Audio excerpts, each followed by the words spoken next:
This is the shipping container by Italeri. Unboxing here.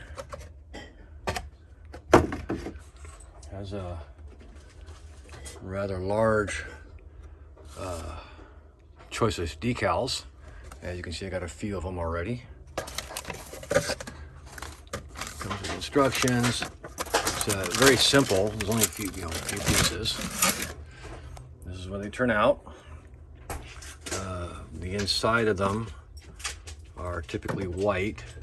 The doors are held on by friction. They're not real reliable containers.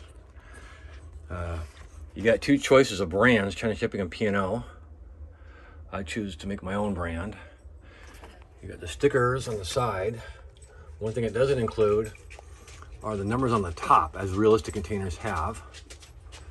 I also decided to make this one here, Skynet. Choose my own brand. And then I got this one here, made it a little more older, more grungy looking. They do really look like that. I used paint marking to paint it, so that's supposed to be red, but the color came out the way I wanted. And this is not primer.